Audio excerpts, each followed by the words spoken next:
കൃത്യമായി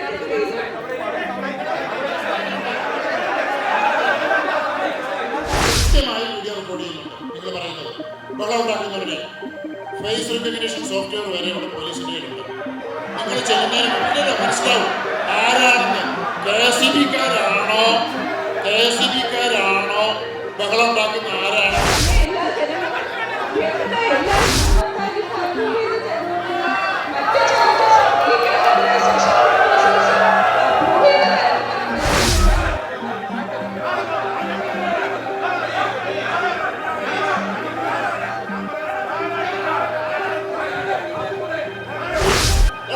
വിളിക്കുന്നതിന് നടപടിക്രമമുണ്ട്.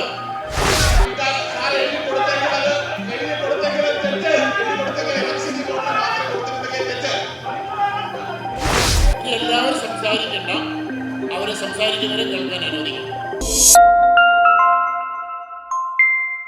പ്രിയ സുഹൃത്തുക്കളെ, പ്രിയ ഉപഭോക്താക്കൾ സുഹൃത്തുക്കളെ, പ്ലീസ് അദ്ദേഹം പറഞ്ഞതിനകത്ത് എന്തെങ്കിലും ഉണ്ടെങ്കിൽ ഞാൻ ശക്തവും യുക്തവുമായിട്ടുള്ള രീതിയിൽ എന്റെ അവസരം വരുമ്പോൾ ഞാനത് ഖണ്ഡിക്കുന്നതാണ്. പ്ലീസ് നമുക്ക് ചെയ്യുന്നതെന്ന് പറഞ്ഞാൽ അദ്ദേഹത്തിന്റെ അഭിപ്രായം പറയുന്നു. പക്ഷേ അതിനിടയ്ക്ക് കേരള സർക്കാർ ഉദ്യോഗസ്ഥർക്ക് പോലും യോജിച്ചു കൊടുക്കാത്ത ഒരു സ്ഥാപനത്തിന് ഇലക്ട്രിസിറ്റി ബോർഡിന് മാത്രം കൊടുക്കുമെന്ന് പറഞ്ഞപ്പോൾ അതുണ്ടായ ക്ഷോഭമാണ് സാർ, അതിനകത്ത് ക്ഷോഭമാണ്. അതുകൊണ്ട് ദയവ് ചെയ്ത് പ്ലീസ് അദ്ദേഹത്തിന്റെ അഭിപ്രായം പറയുന്നു, അത് നമ്മൾ കേൾക്കുന്നു, നമ്മളെ ശക്തിയുക്തം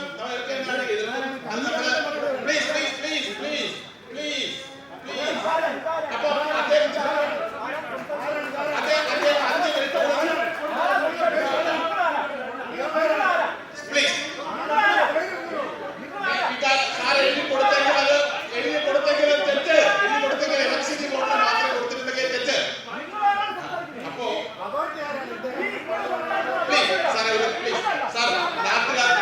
നമുക്ക് അദ്ദേഹത്തിന്റെ അടക്കമുള്ള കാര്യങ്ങളിൽ ഖണ്ഡിക്കാം.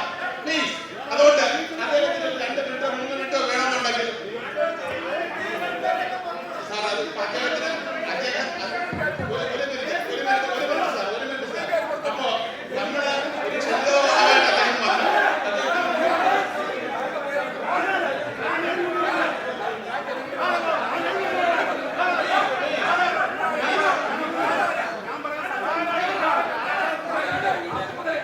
വീണ്ടും ഒരിക്കൽ കൂടി നിങ്ങളോട് അഭ്യർത്ഥിക്കുകയാണ്, ദയവായി ഓരോരുത്തരും ഇങ്ങനെ വന്ന് ബഹളം വെച്ചാൽ കാര്യം പറ്റില്ല. ഇവിടെ ഇതിനൊരു നടപടിക്രമമുണ്ട്. ഇല്ല, ഒരു നിമിഷം ഇവിടെ ഇരിക്കാം, നിങ്ങളുടെ സീറ്റിലിരിക്കാം. ഇതിനൊരു നടപടിക്രമമുണ്ട്. അതായത് കോഴിക്കോടും പാലക്കാടും എറണാകുളത്തും നിങ്ങൾ അവിടെ വന്നിരിക്കുന്ന ചിലർ ഇവിടെ ഉണ്ട്. അവിടെയൊക്കെ അവസാനത്തെ ആൾ സംസാരിക്കുന്നവരെ അതിനിടയിൽ ഈ രീതിയിൽ ബഹളം ഉണ്ടാക്കിയാൽ പറയാൻ വന്ന പൊതുജനങ്ങളുടെ സംഘടനകളുടെ പ്രതിനിധികളെ പോലും സംസാരിക്കാൻ അനുവദിക്കാതിരിക്കുകയും കേൾക്കാതിരിക്കുകയും ചെയ്താൽ നഷ്ടപ്പെടുന്നത് നിങ്ങൾക്കാണ്. അത് ദയവേത് മനസ്സിലാക്കുക. അതുപോലെ എല്ലാ കാര്യവും നിങ്ങൾക്ക് വിളിക്കുന്ന സമയത്ത് പറയാം. ഓരോരുത്തരും എഴുന്നേറ്റ് ഒരു കലവില ഉണ്ടാക്കേണ്ട വേദിയല്ല ഇത്. ഇതൊരു പബ്ലിക് ഹിയറിംഗ് ആണ്, പൊതുയോഗമല്ല. നിങ്ങൾ ഓരോരുത്തരും സംസാരിക്കുമ്പോൾ നിങ്ങൾക്ക് ബുദ്ധിമുട്ടുള്ളതോ അഭിപ്രായ വ്യത്യാസമുള്ളതായ കാര്യങ്ങളുണ്ടെങ്കിൽ അത് രേഖാമൂലം കുറിച്ച് വയ്ക്കാൻ നിങ്ങൾക്ക് സംസാരിക്കാൻ അവസരം വരുമ്പോൾ അതിനെ എതിർക്കാം. അല്ലാതെ വന്ന് ബഹളം ഉണ്ടാക്കാനിരിക്കുന്നവരെ തീർച്ചയായിട്ടും ഈ രീതിയിൽ അനുവദിക്കാൻ പറ്റില്ല. വിളിക്കുന്നതിന് നടപടിക്രമമുണ്ട്. കമ്മീഷന്റെ ഹിയറിങ്ങിന് വിളിക്കുന്നതിന് നടപടിക്രമമുണ്ട്. പരാതി തന്ന പെറ്റീഷണറുടെ പ്രസന്റേഷൻ ആദ്യം അവർ സാധാരണ 25 മിനിറ്റാണ് ഞങ്ങൾ കൊടുക്കുക, അത് 10 മിനിറ്റായിട്ട് ചുരുക്കാൻ പറഞ്ഞിട്ടുണ്ട്. ഇനി എല്ലാവരും സംസാരിക്കേണ്ട, അവരെ സംസാരിക്കുന്നവരെ കേൾക്കാൻ അനുവദിക്കണം. ആവശ്യമില്ലാതെ ഇരിക്കാൻ കസേര ഉണ്ടെങ്കിൽ പ്ലീസ് ദയവ് നിങ്ങളുടെ സീറ്റിലിരിക്കുക. ബാക്കിയുള്ളവർക്ക് അഡീഷണൽ ഫ്ലോറും ഇവിടെ നടക്കുന്ന നടപടിക്രമങ്ങൾ കേൾക്കാനും കാണാനുള്ള സംവിധാനവും താഴെ ഏർപ്പാടാക്കിയിട്ടുണ്ട്. ദയവായിട്ട് നിങ്ങളിവിടെ ബഹളം വെച്ചതുകൊണ്ട് നിങ്ങൾ പറയാൻ ആഗ്രഹിച്ച കാര്യങ്ങൾ വൈകിയോ മറിച്ചിവിടെ വന്നിരിക്കുന്ന ഒരു കാര്യം ആദ്യമേ പറഞ്ഞു. ഇനിയും ആവർത്തിക്കുകയാണ്, ഇവിടെ വന്നിരിക്കുന്ന ഒരു മനുഷ്യരെയും ഇവിടെ കോലാഹലം ഉണ്ടാക്കിയത് KSEB ജീവനക്കാരെന്ന് എനിക്ക് വിശ്വാസമൊന്നുമില്ല. കാരണം ഇല്ല, ഒരു നിമിഷം നിങ്ങൾ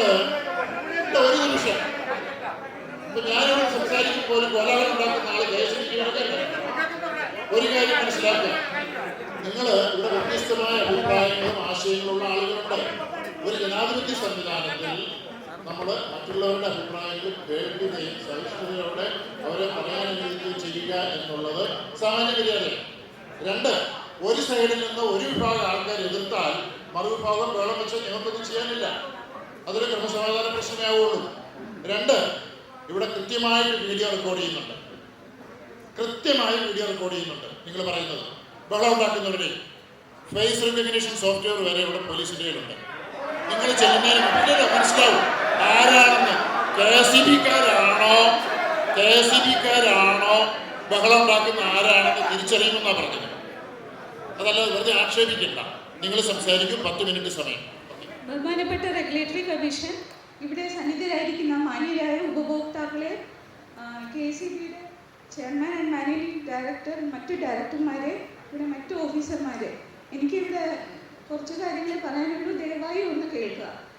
അതായത് 2024-25 മുതൽ 26-27 വരെയുള്ള സാമ്പത്തിക വർഷത്തിലേക്കുള്ള താരിഫ് പരിഷ്കരണ നിർദ്ദേശങ്ങളാണ് KCB ബഹുമാനപ്പെട്ട കമ്മീഷന് മുമ്പാകെ സമർപ്പിച്ചിരിക്കുന്നത്.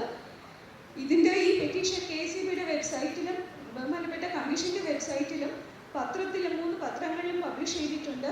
മാത്രമല്ല, ഇന്നത്തെ ഈ ഹിയറിംഗ് ഇവിടെ നടക്കുന്നതിൻ്റെ ഒരു ഇൻറ്റിമേഷൻ തിരുവനന്തപുരം ജില്ലയിലെയും കൊല്ലം, പത്തനംതിട്ട ഈ 3 ജില്ലയിലെയും ഉപഭോക്താക്കൾക്ക് SMS മുഖേന നേരിട്ട് അറിയിച്ചിട്ടുമുണ്ട്. ഏകദേശം 19 ലക്ഷം SMS ആണ് KCB ഇതിനു വേണ്ടി അയച്ചിട്ടുള്ളത്.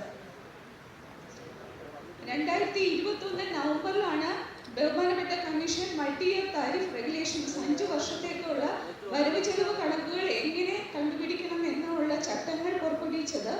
ഈ ചട്ടങ്ങൾ അനുസരിച്ച് KCB 5 വർഷത്തെ 2022-23 മുതൽ 26-27 വരെയുള്ള വരവ് ചെലവ് കണക്കുകൾ ഈ ചട്ടങ്ങൾ പ്രകാരം സമർപ്പിക്കുകയുണ്ടായി.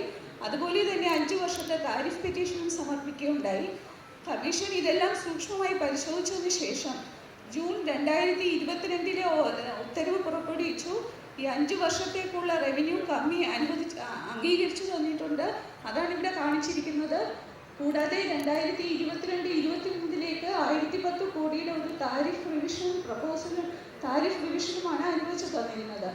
തുടർന്ന് 4 വർഷങ്ങൾക്ക് വേണ്ടി KCB 23-24 കമ്മീഷൻ അനുവദിച്ച റവന്യൂ ഗ്യാപ്പ് നികത്തുന്നതിന് വേണ്ടി ഒരു താരിഫ് പെറ്റീഷൻ ഫയൽ ചെയ്യുകയുണ്ടായി. അതിന് 532 കോടി മാത്രമാണ് ലഭിച്ചത്. തുടർന്ന് അങ്ങോട്ടുള്ള 3 വർഷങ്ങളുടെ കമ്മീഷൻ അംഗീകരിച്ച റവന്യൂ കമ്മി നികത്തുന്നതിന് വേണ്ടിയാണ് ഇപ്പോൾ ഈ പെറ്റീഷൻ സമർപ്പിച്ചിരിക്കുന്നത്. ബോർഡിന്റെ ചെയർമാൻ ആൻഡ് മാനേജിംഗ് ഡയറക്ടർ പറഞ്ഞതുപോലെ എന്തുകൊണ്ടാണ് ഈ താരിഫ് പെറ്റീഷൻ പരിഷ്കരണ നിർദ്ദേശം നമ്മൾ സമർപ്പിച്ചത് എന്നുള്ളത് ബഹുമാനപ്പെട്ട ചെയർമാൻ ആൻഡ് മാനേജിംഗ് ഡയറക്ടർ ഇവിടെ പറയുകയുണ്ടായി. അതിൻ്റെ കൂട്ടത്തിൽ ഒരു കാര്യം കൂടി പറയാനുണ്ട്. KCBക്ക് ഇപ്പോൾ നിലവിൽ സഞ്ചിത കമ്മിയായിട്ട് 6400 കോടി രൂപയാണുള്ളത്. അത് എന്ന് പറയുന്നത് 2011-12 മുതൽ 2022-23 വരെയുള്ള കമ്മീഷൻ അനുവദിച്ചു തന്ന റവന്യൂ ഗ്യാപ്പ് പക്ഷേ താരിഫ് വഴി നികത്താൻ പറ്റാത്തതുമായി കിടക്കുന്ന ഒരു സഞ്ചിത കമ്മിയാണ്. അപ്പോൾ ഈ സഞ്ചിത കമ്മി നിലനിൽക്കുന്നത് കൊണ്ട് തന്നെ സുഗമമായ ഒരു പ്രവർത്തനത്തിന് വേണ്ടി താരിഫ് പരിഷ്കരണം അനിവാര്യമായിട്ടുണ്ട്. പക്ഷേ ജനങ്ങൾക്ക് അത് താരിഫ് ഷോക്ക് വരാത്ത രീതിയിൽ ഉള്ള ഒരു താരിഫ് പ്രപ്പോസലാണ് KCB സമർപ്പിച്ചിരിക്കുന്നത്. ഇപ്പം ചെയർമാൻ പറഞ്ഞതുപോലെ നമ്മുടെ ജനങ്ങൾക്ക് ഒരു കൺസ്യൂമറിന് ഒരു യൂണിറ്റ് കൊണ്ട് എത്തിക്കുന്നതിന് ചിലവാകുന്ന രൂപ എന്ന് പറയുന്നത് 7 രൂപ 4 പൈസയാണ്. അതിൽ ഏകദേശം 4 രൂപയാണ് വൈദ്യുതി വാങ്ങിക്കുന്നതിൻ്റെ ചിലവായി പോകുന്നത്. മൂലധന ആസ്തികളുടെ വായ്പയും മുതലും പലിശയും കൂടി വരുന്നത് ഏകദേശം 1 രൂപയാണ്. പിന്നെ പ്രവർത്തന പരിപാലന ചെലവ് എന്ന് പറയുന്നത് 1 രൂപ 56 പൈസയായിട്ടാണ്. ഇത് കമ്മീഷനാണ് 2023 ട്രൂ ഇയർ മോഡൽ അപ്രൂവ് ചെയ്തിട്ടുള്ളതാണ്. ഈ പ്രവർത്തന പരിപാലന ചെലവ് എങ്ങനെ നിജപ്പെടുത്തണം എന്നുള്ളത് റെഗുലേഷനിലെ ചില മാനദണ്ഡങ്ങളുണ്ട്. ആ മാനദണ്ഡങ്ങൾ അനുസരിച്ചാണ് ഇത് നിജപ്പെടുത്തുന്നത്. ആ മാനദണ്ഡങ്ങൾ എന്ന് പറയുന്നത് ഒരു അപ്പർ ലിമിറ്റാണ്. അപ്പോൾ അതിന് കൂടുതൽ യഥാർത്ഥത്തിൽ ഉണ്ടായാൽ തന്നെ ഇത് വെച്ച് ലിമിറ്റ് ചെയ്ത് മാത്രമേ കമ്മീഷൻ താരിഫ് തരത്തുള്ളൂ. എംപ്ലോയി കോസ്റ്റ് കുറയ്ക്കുന്നതിന് പല ശ്രമങ്ങളും ഇത് മാനദണ്ഡം അനുസരിച്ചാണ് തരുന്നതെങ്കിൽ പോലും എംപ്ലോയി കോസ്റ്റ് കുറയ്ക്കുന്നതിന് വേണ്ടിയുള്ള പല നടപടികളും KSB ചെയ്തുകൊണ്ടിരിക്കുന്നുണ്ട്. 2019-20 33,571 ജീവനക്കാർ ഉണ്ടായിരുന്ന സ്ഥാനത്ത് 2023-24 27,999 ജീവനക്കാരായി കുറഞ്ഞിട്ടുണ്ട്. ജീവനക്കാരുടെ കാര്യക്ഷമത വർദ്ധിപ്പിച്ച് നൂതന സാങ്കേതിക വിദ്യകൾ സ്വീകരിച്ച് പുനഃക്രമീകരണം നടത്തിയുമാണ് ഇത് സാധ്യമാക്കിയിട്ടുള്ളത്.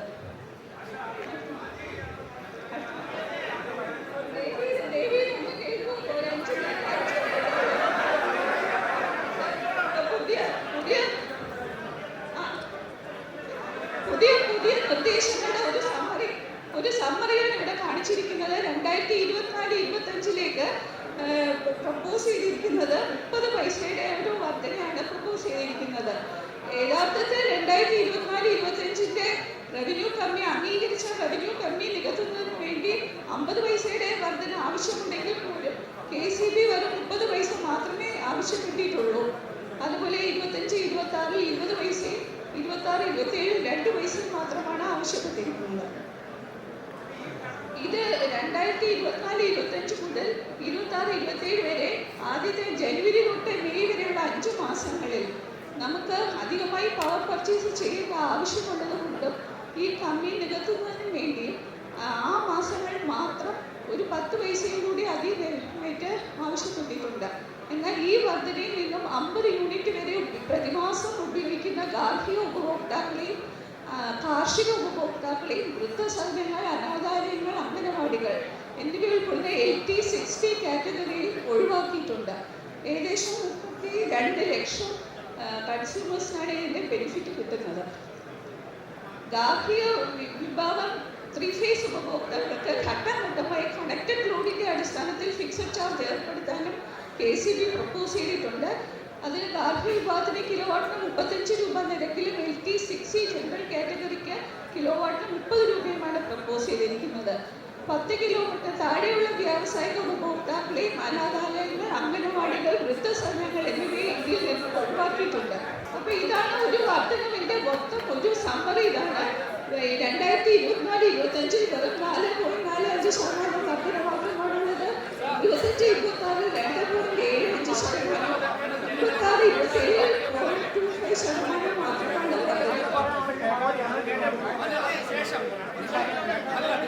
LT കാറ്റഗറിയിൽ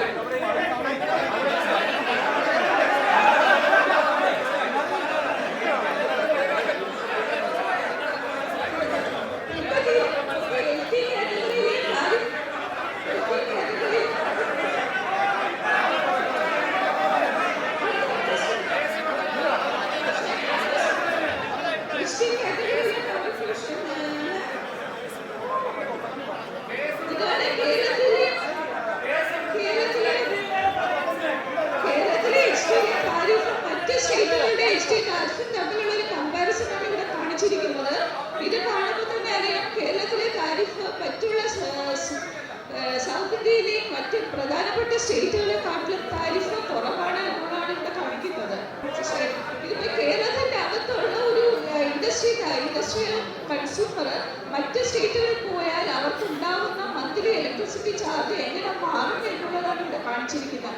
ഇപ്പോൾ കേരളത്തിൻ്റെ അകത്ത് BPCL അവർ കേരളത്തിൽ കൊടുക്കുന്ന മന്ത്ലി ഇലക്ട്രിസിറ്റി ചാർജ് 907 lakhs ആണെങ്കിൽ അവർ തമിഴ്നാട്ടിൽ പോയി അത് സെറ്റപ്പ് ചെയ്താൽ 1376 ലക്ഷം രൂപ മന്ത്ലി കൊടുക്കേണ്ടി വരും. അതുപോലെ തന്നെയാണ് കർണാടക, ആന്ധ്ര, തെലങ്കാന ഇങ്ങനെ സ്ഥലങ്ങളിൽ പോകുമ്പോൾ എല്ലായിടത്തും പോയാലും ഈ താരിഫ് കൂടുതലായിട്ടാണ് കാണുന്നത്. 2024-25 മുതലുള്ള ഈ താരിഫ്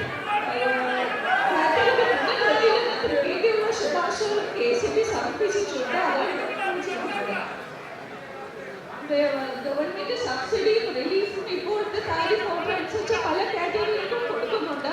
അത് ഈ തുടർന്ന് അങ്ങോട്ട് കണ്ടിന്യൂ ചെയ്യുന്നതിന് വേണ്ടിയാണ് നമ്മൾ ഈ പെറ്റീഷനിൽ ശുപാർശ ചെയ്തിട്ടുള്ളത്. അത് മാത്രമല്ല ഇപ്പോൾ BPL ക്യാൻസർ പേഷ്യൻസിന് പെർമനന്റ്ലി ഡിസേബിൾ ആയിട്ടുള്ള ആൾക്കാർക്ക് എൻഡോസൾഫാൻ വിക്ടിംസിന് ഇവർക്കെല്ലാം കുറഞ്ഞ നിരക്കിലാണ് വൈദ്യുതി കൊടുക്കുന്നത്. അത് നമുക്ക് അടുത്ത താരിഫ് കണ്ടിന്യൂ ചെയ്യാൻ വേണ്ടിയാണ്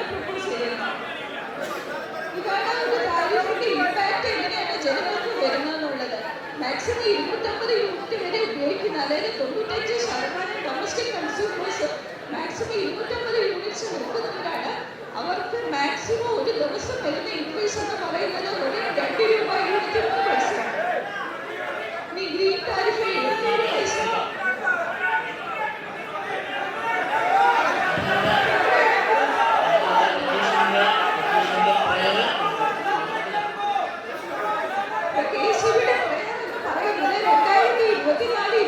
മുതൽ 26-27 വരെയുള്ള താരിഫ് ബഹുമാനപ്പെട്ട കമ്മീഷൻ അപ്രൂവ് ചെയ്ത് തരണമെന്നും സമ്മർ താരിഫ് അപ്രൂവ് ചെയ്ത് തരണമെന്നും മറ്റ് ചാർജസ് അപ്രൂവ് ചെയ്ത് തരണമെന്നാണ് ഞങ്ങളുടെ ആഗ്രഹം.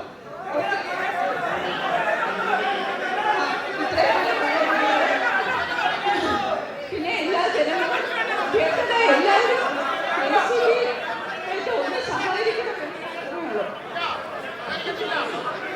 ശരി, താങ്ക് യു.